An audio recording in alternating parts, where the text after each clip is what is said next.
ओम नमो भगवते वासुदेवाय। ओम नमो भगवते वासुदेवाय। ओम नमो भगवते वासुदेवाय। नारायण नमस्कृत्यं नरं चैव नरोत्तमं देवीं सरस्वतीं व्यासं ततो जयमुदीरये नष्टप्रायेषु भागवत सेवया भगवती उत्तम श्लोके भक्तिर्भवति मे क्षमां करोति वाचालं भङ्गुं लङ्घयते गिरिमुखपातमहं वन्दे श्रीगुरुदीनतारिणं परमानन्दमाधवं श्री चैतन्य ईश्वरं मज्जानतिमरन्दस्य नानागणशलाकया चक्षुरुन्मीलितं तस्मै श्रीगुरुवे नमः। जय श्री प्रभुपाद, जय श्री गुरुदेव। हरे कृष्णा। பகவத்கீதை 9வது அத்தியாயம் மிக ரகசியமான அறிவு. நம்ம போன கிளாஸ்ல 11வது ஸ்லோகம் வரையும் பார்த்துக்கோம். இன்னைக்கு 12வது ஸ்லோகத்துல இருந்து பார்க்கலாம். மோகாஷா மோக கர்மணோ மோக ஞான விசேதசகம் ராட்சசிம் ஆசுரிம் சைவ பிரகிருதிம் மோகினிம் நீ சில்லுன்னு இது பண்ற. கரெக்ட். ஒசமும் தரையில உட்கார்ந்து இருக்கல.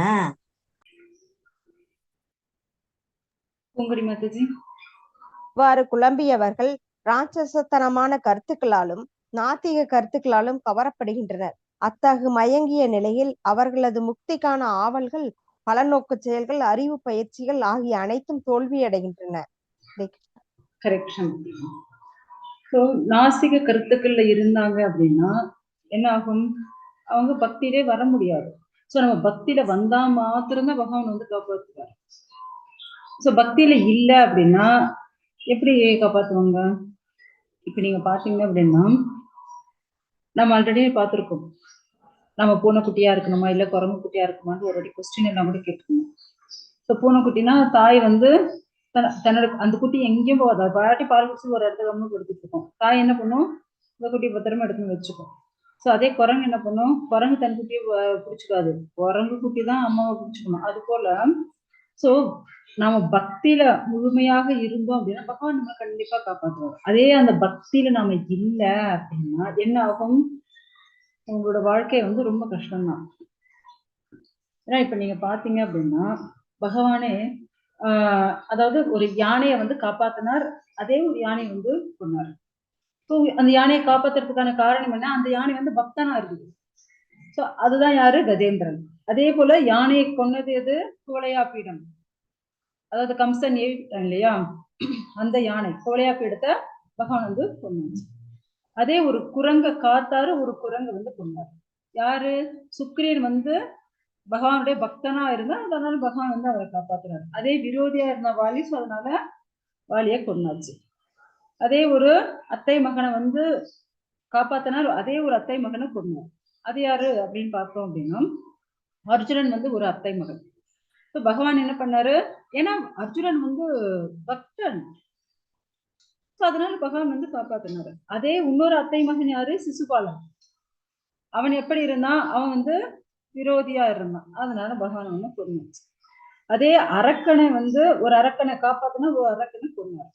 யார் அது அப்படின்னு பார்த்தோம் அப்படின்னா விபீஷணர். ஸோ அந்த விபீஷணர் என்ன பண்ணாரு? பகவான் கிட்ட சரணடைஞ்சார். ஸோ பகவானுடைய பக்தரா மாறினார். அதனால பகவான் அவரை காப்பாத்தினார். அதே ராவணன் பகவானுக்கு விரோதியா நின்றான். அதனால பகவான் அவரை கொன்னாச்சு. அதே ஒரு அசுரனை காத்தார், ஒரு அசுரனை கொன்னார். யாரு அப்படின்னு பாத்தீங்க அப்படின்னா பிரகலாத். ஸோ பகவான் பக்தனா இருக்கக்கூடிய பிரகலாதனை காப்பாத்தினார். ஏன்னா பிரகலாதன் அவ்வளவு ஒரு சிறந்த பக்தன். அதே அதுக்கு ஆப்போசிட் யாரு அப்படின்னா இரண்யகசிபு. அவன் பகவான விரோதியா பார்த்தான். அதனால பகவான் அவனை கொன்னாச்சு. சோ நம்ம பக்தர்களா இருக்கணுமா இல்ல அபக்தர்களா இருக்கணுமா? பகவானுக்கு சரணடைஞ்சு இருக்கணுமா இல்ல பகவான் கிட்ட விரோதம் பாராட்டணுமா அப்படின்றது நம்ம கையில தான் இருக்கு. ஓகேங்களா? நம்ம எந்த நிலையில இருக்கோமோ அதற்கான பலன் நம்மளுக்கு கண்டிப்பா கிடைக்கும். கண்டிப்பா இந்த அசுரர்கள் ஆகட்டும், நாஸ்திகர்கள் ஆகட்டும், அவங்க எல்லாம் என்ன ஆவாங்க? அவங்களுக்கான தண்டனை கண்டிப்பா கிடைக்கும். அதே ஒரு பக்தனாக இருந்தால் அவனுக்கான முடிவு என்னவா இருக்கும்? பகவான். ஏன்னா பகவான் கிட்ட பக்தனா இருக்கும்போது அவனுக்கு எந்த ஒரு பிரச்சனையுமே கிடையாது. சந்தோஷமா இருப்பாங்க. ஏன்னா உங்களுக்கு தெரியாத ஒண்ணு கிடையாது. ஆக்சுவலா மகாபாரதத்துல ஒரு வாட்டி என்னாச்சு, 13ஆம் நாள் போர்ல வந்து அர்ஜுனனுடைய மகன் அபிமன்யு வந்து கொன்னுடுவாங்க. ஸோ முக்கிய காரணம் என்ன அப்படின்னா, அங்க வந்து அர்ஜுனன் இல்ல, அர்ஜுனன் வேற இடத்துல. ஏன்னா அந்த குருக்ஷேத்திர யுத்த கலன்றது ரொம்ப பெருசு. ஸோ ஒரு லாஸ்ட்ல இவரை எங்கேயோ சண்டை போட்டு இங்க என்ன ஆயிருக்கு அப்படின்னா, இங்க வந்து அந்த சக்கர யுகத்துல அபிமன்யுவோட மகனா அபிமன்யு வந்து உள்ள வர்றது, அபிமன்யு காப்பாத்துறதுக்காக, அர்ஜுனுடைய மகனான அபிமன்யை காப்பாத்துறதுக்காக பாண்டவர்கள், அதாவது அர்ஜுனனை தவிர மற்ற 4 பேரும் அவர் பின்னாடியே போய் அவங்களை வந்து பாதுகாக்கணும் அப்படின்ட்டு இருந்தது. ஸோ அந்த டைம்ல என்னாச்சு, யார் அவங்களை தடுத்தது அப்படின்னா, துரியோதனுடைய தங்கையுடைய கணவன்.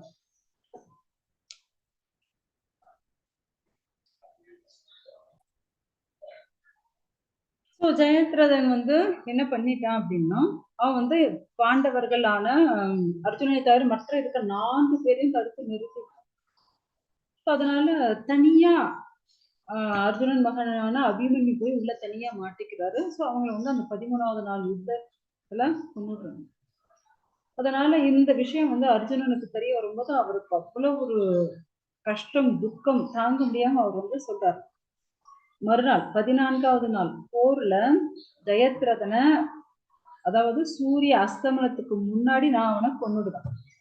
அப்படி அவனை என்னால கொல்ல முடியல அப்படின்னா நான் என்ன ஆயிடுவேன், தீ குளிச்சிடுவேன், எரிஞ்சிடும், அதாவது நெருப்பு குதிச்சிடுவேன் அப்படின்னு. ஸோ அப்படி தீர்மானம் பண்ணியாச்சு. ஸோ மறுநாள் ஆனா துரியோதனர்களும் ரொம்ப சந்தோஷம். ஒண்ணும் இல்லை, நம்ம இந்த ஜெயத்ரதனை எடுத்துட்டு போய் மறைச்சு வச்சாலே போதும், அங்க அர்ஜுனன் செத்து போயிடுவான் அப்படின்ட்டு இவனும் ஒரு நல்ல பாதுகாப்பான ஒரு இடத்துல மறைச்சு வச்சாச்சு அந்த யுத்த காலத்திலேயே. ஸோ தினம் ஃபுல்லா எங்கெங்கேயோ அவங்க சண்டை போடுறாங்க செய்யறாங்க, பார்த்தா காணும், ஜெயத்ரதனே காணும். பார்த்தா சூரிய அஸ்தமனம் ஆயிடுச்சு. என்னடா இருட்டிடுச்சே அப்படின்னுட்டு பாக்குறாரு கிருஷ்ணரை. அர்ஜுனன் வந்து கேக்குறாரு, கிருஷ்ணா என்ன பண்றது அப்படின்ட்டு. எது சொன்ன நெருப்புல குதிக்க போறேன், போய் குதி அப்படின்னு. என்னது கிருஷ்ணர் காப்பாத்தாருன்னு பார்த்து சொல்லிட்டாரு அப்படின்னு யோசிக்கிறாரு. சரி ஓகே, நாம ஆல்ரெடி சொல்லியாச்சு, அதான் நம்ம குதிச்சிடலான்னு நெருப்பெல்லாம் மூட்டுறாரு. ஸோ அப்போ குதிக்க போற அந்த நேரத்துல கிருஷ்ணா சொல்றாரு, அர்ஜுனா நீ வந்து ஒரு சிறந்த வில்லாளி, அதனால நீ அப்படியே ஒரு வாட்டி அப்படியே வில் எடுத்து அப்படியே குறி வைக்கிற மாதிரி உன்னை பார்க்கணும்னு ஒரு ஆசையா இருக்கு, ஒரு வாட்டி சொல்ல விடுப்பான் அது போல அந்த பொசிஷன் அப்படியே வெள்ளி பார்க்கலாம் அப்படின்னு. சரி கிருஷ்ணா கடைசியா கேக்குறாரே அப்படின்னுட்டு அப்படியே அந்த வில்ல அம்பு எடுத்து அப்படியே அந்த பொசிஷன்ல நிக்கிறாரு. அர்ஜுனா நான் உன்னை சொல்லட்டுமா, அதை பாரு, அந்த இடத்துல கரெக்டா ஒரு குறிப்பிட்ட இடத்துல, ஏன்னா இப்பதான் ஜெயத்ரதன் வந்து அர்ஜுனன் சாவ போறான், அந்த சாவை நம்ம பார்க்கலாம், அவங்க நெருப்பி குதிச்சு எரியறத பார்க்கணும்ட்டு அப்பதான் வந்து வெளியே வந்து ஒரு இடத்துல அப்படியே மேடான ஒரு இடத்துல வந்து நிக்கிறான். சோ அந்த இடத்துல அங்க துரோணாச்சாரியாருக்கு தேரோட பின்பக்கத்துல ஒரு சின்ன மேடு போல அந்த இடத்துல அவன் நிக்கிறான் பாரு. சோ கரெக்டா நீ என்ன பண்ணணும், அவன் தலை உடம்புல இருந்து அந்த தலை அப்படியே கட் ஆகணும். ஆனா அந்த தலை தயவு செஞ்சு கீழே விழக்கூடாது. அது காசியில அவங்க அப்பா இருக்காரு, அந்த காசியில அவங்க அப்பா உட்கார்ந்து தவம் பண்ணிட்டு இருக்காரு, நேரா அந்த தலை எங்க போய் விழணும், அவருடைய மடியில போய் விழணும். அப்படி நீ அடிக்கணும். ஓகே கிருஷ்ணான்னு சொல்லியாச்சு. ஸோ இவர் விட்ட அம்பு கரெக்டா போய் ஜெயத்ரதனுடைய தலையை விட்டுடுச்சு. அந்த அந்த தலை கீழே விழவே இல்லை, எடுத்துட்டு போயிட்டே இருக்கு. ஏன்னா இங்க சகுனிக்கல்ல தெரியும், அந்த தலை கீழே விழுந்தாலும் அர்ஜுனன் செத்துக்கணும். ஏன்னா அவங்க அப்பா அப்படி ஒரு வரம் வாங்கி வச்சிருக்காரு. யாரு, ஜெயத்ரதனுடைய அப்பா.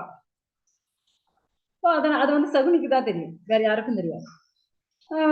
ஸோ அந்த தலை எங்க போகுது கொஞ்சம் போய் பாருங்க, அது எங்க விழுதோ இங்க அர்ஜுனன் செத்துக்குவான் எப்படின்னாலும் அப்படின்னுட்டு அப்படியே வெயிட் பண்ணிட்டு இருக்காங்க. அந்த தலை போயிட்டே இருக்கு போயிட்டே இருக்கு போயிட்டே இருக்கு, நேரா காசிக்கு போகுது. காசியில அவர் உட்காந்து தபஸ் பண்ணிட்டு இருக்காரு. அந்த தலை நேர, ஏன்னா அது பூமியில தான் விழக்கூடாது. ஸோ இப்ப நேரா போய் அவர் மடியில விழுந்துருச்சு. இவர் தபஸ் பண்ணி என்னடா இது, யாரோ ஒரு மண்டையோட்ட ஏதோ ஒரு தலை வந்து மேல விழுதுன்னு அவர் பயந்து டக்குன்னு அதை அப்படி தள்ளி விடுறாரு. தன் மடி மேல இருந்து தள்ளி கீழே தரையில அவனுடைய மகனுடைய தலை யார் கீழே தள்ளுறாங்களோ, தரையில தள்ளுறாங்களோ அவங்க தலை சுக்கு நூறா உடனே அங்க இறந்துடுவாங்கன்னு ஒரு வரம் வாங்கியிருந்தார் சிவன் கிட்ட. ஏன்னா சிவனுடைய பரம பக்தர் அவர். இப்ப தலையை யார் தள்ளினது? ஜெயத்ரனுடைய அப்பாவே அவருடைய மடியிலிருந்து கீழே பூமியில விழுந்தாச்சு. உடனே அவரு தூள் தூளா அவருடைய தலை வெடிஞ்சு இறந்து போயாச்சு. சோ இப்ப நெருப்புலையும் குதிக்கல. இந்த தலை கீழே விழுந்தா அப்பயாவது அர்ஜுனன் சாவான்னு நினைச்சாங்க, அதுவும் நடக்கல. இப்போ துரியோதனன் சண்டைக்கு வந்தாச்சு. அது எப்படி? இவன் சொன்ன வாக்கியத்தை மீறிட்டான். என்ன மீறினா? ஏன்னா இவன் வந்து சூரிய அஸ்தமனத்துக்குள்ளன்னு சொன்னான். ஆனா இப்ப சூரிய அஸ்தமனம் ஆனதுக்கு அப்புறம் தான் இவன் வந்து கொன்னான். ஆனா இது கணக்கே கிடையாது அப்படின்னு. உடனே கிருஷ்ணர் சிரிக்கிறாரு. உடனே அப்படின்னு கை எடுக்கிறாரு. அந்த சூரியன் மேல இருந்த மறைச்சிட்டு இருந்த அந்த சுதர்ஷன் சக்கரம் நேரம் இவருடைய கைக்கு வந்துச்சு. இன்னும் சூரியன் மறையவே இல்லை. நான் தான் என்னுடைய சுதர்ஷன சக்கரத்தை வச்சு அதை மூடி சூரியன் மறைஞ்ச மாதிரி காட்டினேன் அப்படின்ட்டு பகவான் வந்து சொல்றாரு. சோ காரணம் என்ன அப்படின்னா, ஆக மொத்தம் தன்னுடைய பக்தர்களை எப்படியாவது காப்பாத்திக்கணும். ஆனா பக்தர்கள் தண்டனை கொடுக்குறாங்க இல்ல அவங்க அனுபவிக்கிறாங்க, அத செகண்ட். ஆனா ஃபர்ஸ்ட் என்ன அப்படின்னா, பகவானை பொறுத்தவரையும் பக்தர்களை காப்பாற்று. அதுக்காக தான் பகவானுக்கு பக்தவத்சலன்னு பேரு. அப்படியாப்பட்ட பக்த வத்சலனான அந்த பகவான் கிட்டயே சரணடையாம இப்படி நாசிக தன்மையில அசுர குணங்கள்ல இப்படி இருக்கக்கூடியவங்களுடைய நிலைமை கொஞ்சம் யோசிச்சு பாருங்க. இல்ல இப்ப நம்மளால தனியா ஏதோ ஒன்னாலும் பண்ண முடியும். இல்ல நமக்கு யாராவது ஒருத்தர் சப்போர்ட் இருக்கணும். நம்ம வாழ்க்கையிலே பாருங்க, நம்ம பிறக்கும் போதுல இருந்து நம்மள எடுத்து வளர்த்து பாலூட்டி சீராட்டி அது நமக்கு அம்மாவுடைய ஆதரவு வேணும். இப்படி நம்மளுடைய ஒவ்வொரு ஸ்டேஜிலும் நம்மளுக்கு யாராவது ஒருத்தர் துணை வேணும். அப்படி இருக்கும்போது எந்த துணையே வேணும், ஆனா தனியா இருக்க முடியும் அப்படின்னுட்டு யாரால பேச முடியும்?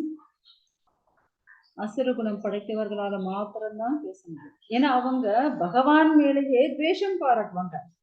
இவரை ஏன் நான் வணங்கணும், இவருக்கு ஏன் நான் சரணடையணும் அப்படின்ற அந்த அகங்காரம் தான் என்ன ஆகுது, அவங்கள அழிக்குது, நாசப்படுது. ஓகேங்களா? சோ அதனால நாம இப்ப சொல்லுங்க, நாம பகவானுக்கு நண்பனா இருக்கணுமா இல்ல விரோதியா இருக்கணுமா? நண்பனா இருக்கணும். நம்ம எப்படி விரோதி ஆக முடியும்? ஆகவே முடியாது. விரோதியெல்லாம் ஆகவே முடியாது. நண்பனாதான் இருக்கணும், பக்தனாக தான் இருக்க வேண்டும்.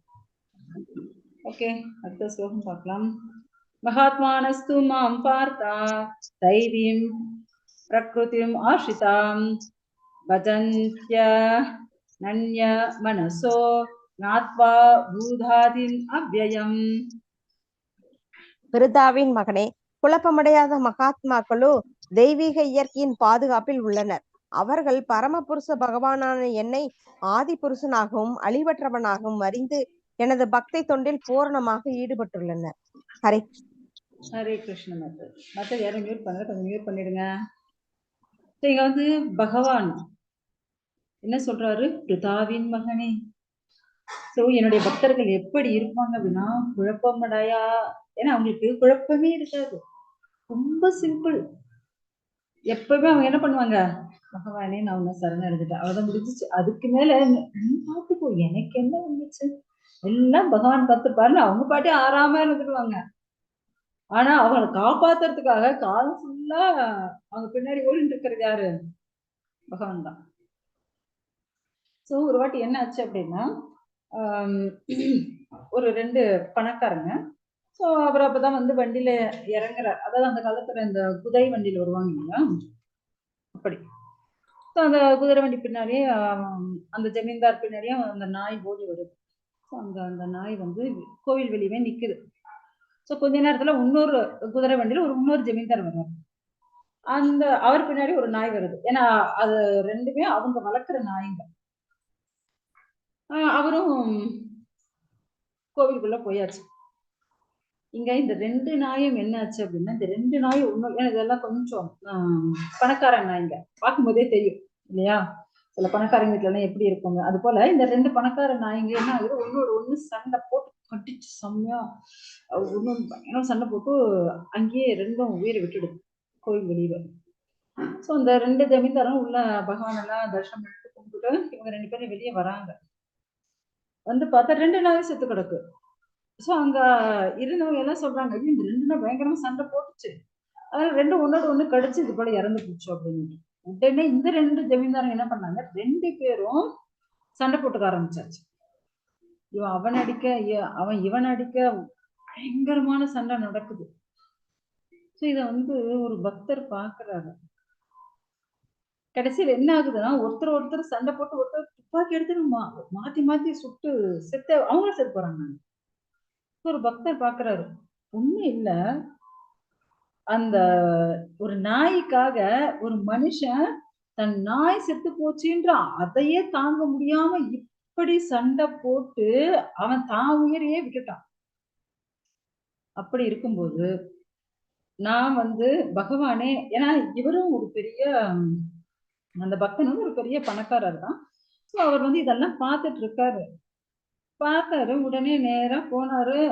தன்னுடைய அனைத்தையும் என்ன பண்ணாரு, எல்லாருக்கும் கொடுத்தாச்சு. மீதி எடுத்து பகவானுக்கு கொடுத்தாச்சு. பகவான் மேல எடுத்து கோவில் பகவானுக்கு எழுதி கொடுத்தாச்சு.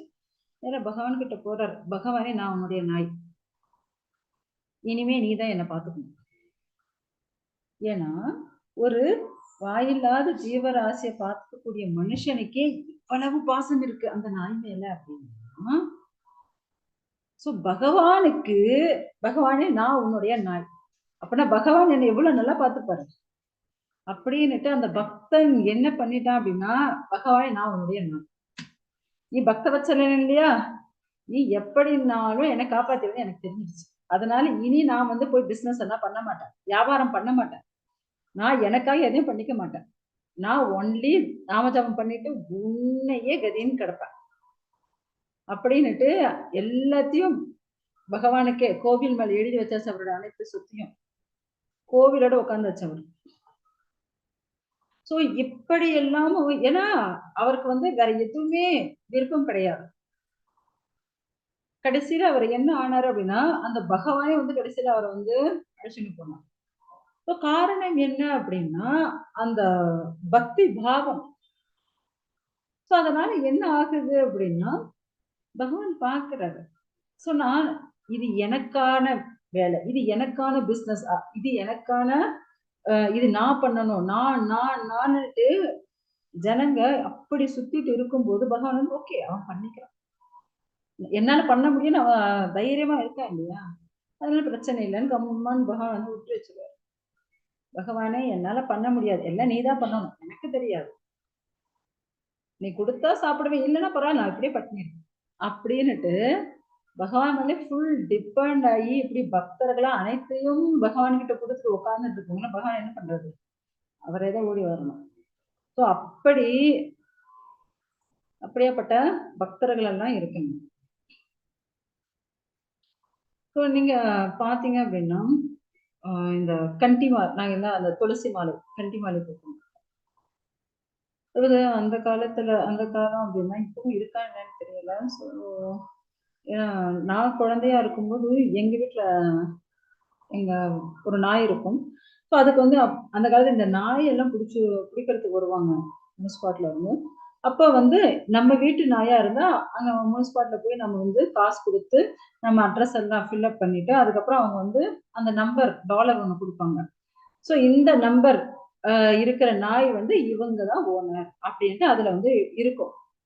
ஸோ அதை வந்து நம்ம நாய்க்கு அந்த கட்டி அதுல மாட்டிட்டோம் அப்படின்னா நாய் பிடிக்கிறவங்க அதை பிடிக்க மாட்டாங்க. ஏன்னா இது யாருடைய நாய், இன்னாருடைய ராமமூர்த்தியுடைய நாய் இது அப்படின்னுட்டு அவங்க வந்து பிடிக்காம போயிட்டே இருப்பாங்க. சோ அது போல இங்க என்ன ஆகுது அப்படின்னா, இப்ப இந்த கண்டி மாலையை போட்டு இருக்கோம்.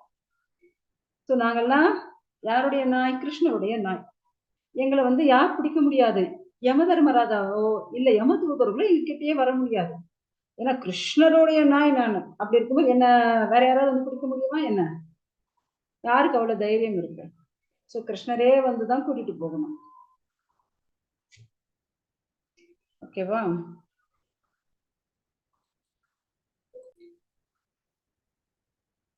ஹரே கிருஷ்ணம். சததம் கீர்த்தயந்தோ மாம் யதந்தச்ருட பிரதாஹம் நமஸ்யந்தஸ்ச மாம் பக்த்யா நித்யயுக்தா உபாசதே. எப்போதும் எனது புகழை கீர்த்தனம் செய்து கொண்டு திடமான உறுதியுடன் முயன்று கொண்டு எனக்கு வந்தனை செய்தபடி இந்த மகாத்மாக்கள் பக்தியுடன் நித்தியமாக என்னை வழிபடுகின்றனர். ஹரே கிருஷ்ணா. ஹரே கிருஷ்ண. நன்றி. சோ இதுல பகவான் என்ன சொல்லியிருக்காரு? நாம சங்கீர்த்தனம் சததம் கீர்த்தயந்தோமா. சோ எப்பவுமே என்னுடைய நாமத்தை சொல்லிட்டு இருப்பாங்க. யாரு? விரோதிகளை சொல்லுவாங்க, பகவானுடைய பக்தர்கள் தான் சொல்லுவாங்க. சோ ஒரு வாட்டி பகவான் உத்தவர்கிட்ட சொல்லிட்டு இருக்காரு, எனக்கு அது ஆக்சுவலா அவர் கிளம்பி போறாரு, கோலகத்துக்கு கிளம்பி போறாரு. ஆக்சுவலா அந்த உத்தவ கீதையெல்லாம் சொல்லிட்டு இருக்காரு இல்லையா லாஸ்டா உத்தவருக்கு. அந்த டைம்ல பகவான் உத்தவருக்கு சொல்லிட்டு இருக்காரு, நான் திரௌபதிக்கு ஒண்ணுமே பண்ணல அப்படின்னுட்டு. ஏன் அப்படி சொல்றீங்க அப்படின்னுட்டு. இல்ல, ஒரு வாட்டி இது போல திரௌபதி என் கை கொஞ்சம் கட்டாயிடுச்சு. ஸோ அப்ப ரத்தம் வழியும் போது அவள் தன்னுடைய முந்தானிய கழிச்சு எனக்கு கட்டி விட்டான். அதுக்கு பதில் நான் அவளுக்கு புடவை கொடுக்கணும்னு நினைச்சேன், புடவை கொடுக்கவே முடியல. என்ன சுவாமி நீங்க எப்படி சொல்றீங்க? அப்பதான் அதாவது அந்த துயில் விடுச்சான் இல்லையா துச்சாதரன், அப்ப புடவை கிடைச்சு அந்த அம்மாவுக்கு. அது அன்லிமிட்டட், அதாவது இழுக்க இழுக்க வந்துட்டே இருந்தது. சாரி இழுக்க இழுக்க வந்துட்டே இருந்தது. அன்லிமிட்டட் சாரி வந்தது, நீங்க தானே கொடுத்தீங்க அப்படின்ட்டு. ஆக்சுவலா நான் அங்க சண்டையில இருந்தேன். அப்போ இந்த அம்மா என்ன பண்ணாங்க, கோவிந்தா சங்கு சக்கர கதாபாணி துவாரகா நிலையாச்சுதான்னுட்டு கோவிந்தான்னு இந்த அம்மா கூப்பிட்டாங்க.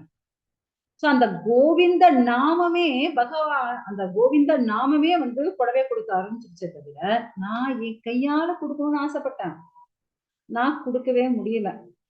அந்த நாமம் தான் ரட்சிச்சது அப்படின்னு பகவான் சொல்றாரு. ஆக்சுவலி நம்ம பாகவத லாஸ்ட் நீங்க பாத்தீங்க அப்படின்னா லாஸ்ட் என்ன முடியும் அப்படின்னா கீர்த்தனம், நாம சங்கீர்த்தனம்.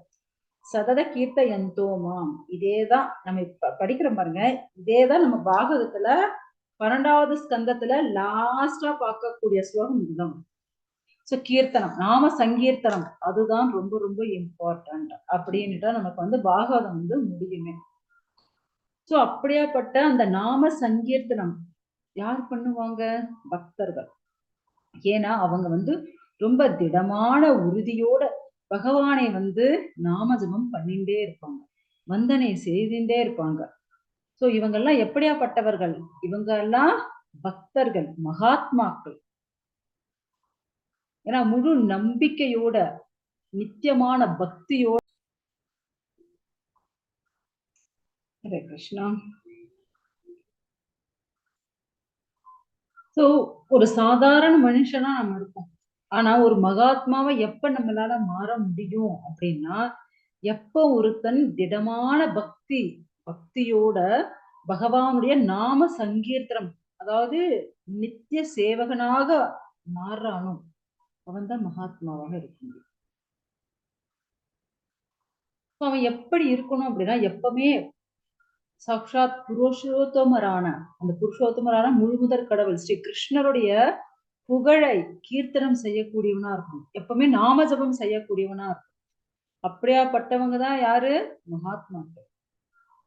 பகவான் யாரு மகாத்மான்னு சொல்றாரு? பக்தனை தான். யார் ஒருத்தன் பகவானுடைய நாமத்தை, ஏன்னா பகவானுடைய நாமம் அவ்வளவு சிரேஷ்டமானது.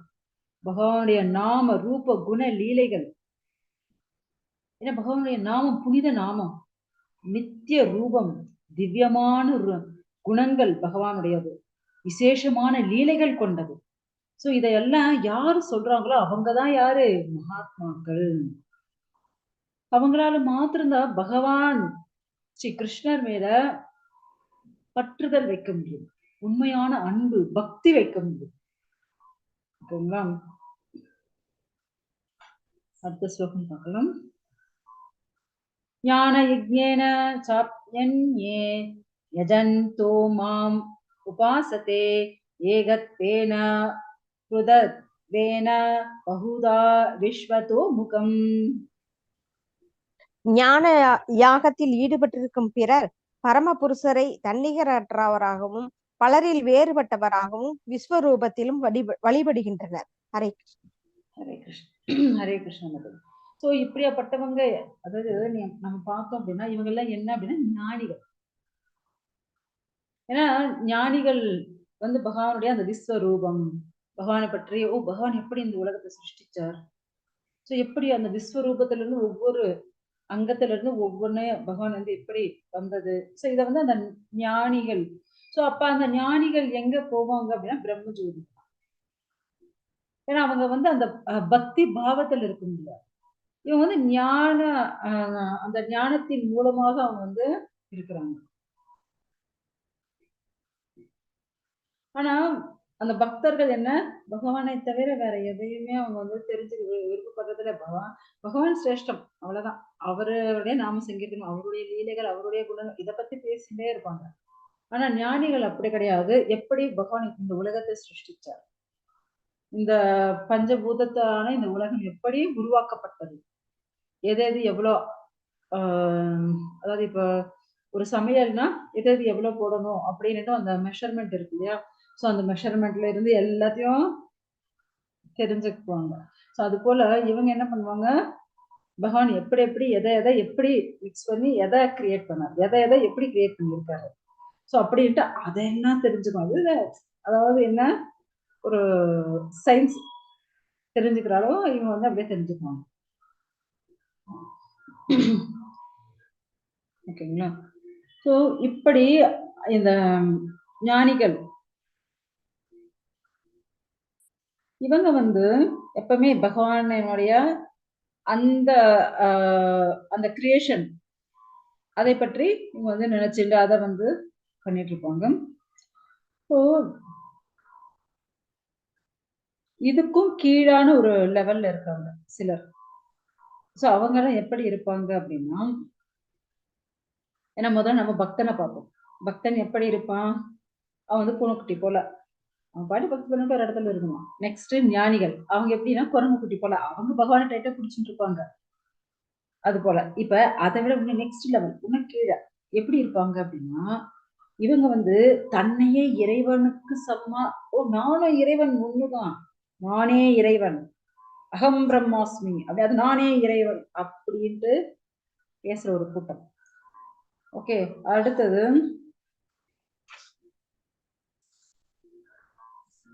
அவனுக்கு கற்பனைக்கு தகுந்த போல ஒரு இறைவன் அவனே உருவாக்கிடுவான். ஒரு உருவத்தை அவனே உருவாக்கி கும்பிட ஆரம்பிப்பாங்க.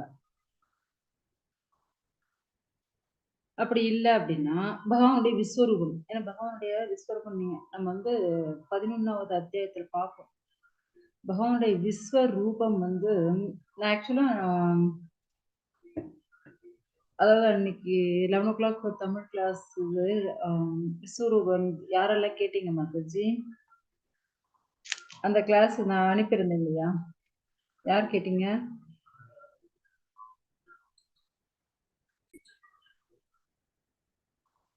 ஹரே கிருஷ்ணா. சோ அதுல என்ன இருக்கும் அப்படின்னா, நம்மளுக்கு வந்து 11வது அத்தியாயத்தை பற்றி விளக்கி அந்த 1 hour எவ்வளவு சொல்ல முடியுமோ அவ்வளவுதான் சொல்லியிருக்கோம். ஸோ அந்த விஸ்வரூபத்தை ஏன்னா நம்மளால வந்து கற்பனையே பண்ண முடியாது. அர்ஜுனனாலேயே அந்த விஸ்வரூபத்தை பார்க்க முடியல. அவர் வந்து பகவானே உன்னுடைய விஸ்வரூபத்தை பார்க்க என்னால முடியல, போதும், இதை வந்து நீங்க ஸ்டாப் பண்ணிடுங்க, எனக்கு வந்து உங்களுடைய 2 கை ரூபம் அதுதான் எனக்கு ரொம்ப பிடிச்சிருக்கு, தயவு செஞ்சு அதே காட்டுங்க. ஏன்னா விஸ்வரூபம் என்னாலே, ஏன்னா பக்தர்களுக்கு எது பிடிச்சிருக்கு அப்படின்னா பகவான் வந்து 2 கை ரூபத்தில் இருக்கிறது தான் பக்தர்களுக்கு ரொம்ப பிடிக்கும். சோ அர்ஜுனன் வந்து என்ன சொல்றாரு, பகவானே எங்களுக்கு அதே போதும், இப்படிப்பட்ட விஸ்வரூபம் எங்களுக்கு காட்டாதே, எனக்கு பயமா இருக்கு, எனக்கு தேவையில்லை. ஆனா அதையும் சில பேர் வணங்குவாங்க. சோ பக்தர்களுக்கு எதெல்லாம் பிடிச்சிருக்கோ அதுக்கு ஆப்போசிட்டா இருக்கக்கூடியவங்க இவங்கெல்லாம். அப்படின்னா அவங்களுடைய மனநிலை எப்படி இருக்கும், தானே கடவுள்னு சொல்றது, அப்புறம் அவங்களே ஏதோ ஒரு உருவத்தை வந்து கற்பனை பண்ணி வழிபடுறது, அப்படி இல்லை அப்படின்னா விஸ்வரூபத்தை வழிபடுறது, ஸோ இதெல்லாம் என்ன அப்படின்னா ஒரு மாதிரி கொஞ்சம் சூன்யமான நிலை தான் அவங்களுக்கு. அவங்கெல்லாம் பக்தர்களாக வாய்ப்பே கிடையாது, ரொம்ப கஷ்டம். ஏன்னா இவங்கெல்லாம் வந்து கொஞ்சம் அருவவாதிகள் போல. ஏன்னா சாஸ்திரத்துக்கு விரோதமாக பகவான் வந்து எதை வழிபடணும் எதை வழிபடக்கூடாது, இப்படிதான் வழிபடணும்னு நம்மளுக்கு வந்து வேதத்துல ரூல்ஸ் அண்ட் ரெகுலேஷன்ஸ் கொடுத்துருப்பாங்க. பட் அதையே இவங்க என்ன பண்ணுவாங்க, பிரேக் பண்ணிடுவாங்க. பிரேக் பண்ணிட்டு அதுக்கு ஆப்போசிட்டா இவங்க வந்து இருக்க ஆரம்பிப்பாங்க. அப்ப என்ன ஆகும், அது வந்து அவங்களுக்கு வந்து ஒரு நல்ல வழியை காட்டாது. ஓகேங்களா? ஓகே, இன்னைக்கு என்ன 15வது ஸ்லோகத்தோடு நம்ம முடிச்சுக்கலாம். ஹரே கிருஷ்ணா. ஏதோ சந்தேகம் இருந்தா கேட்கலாம்.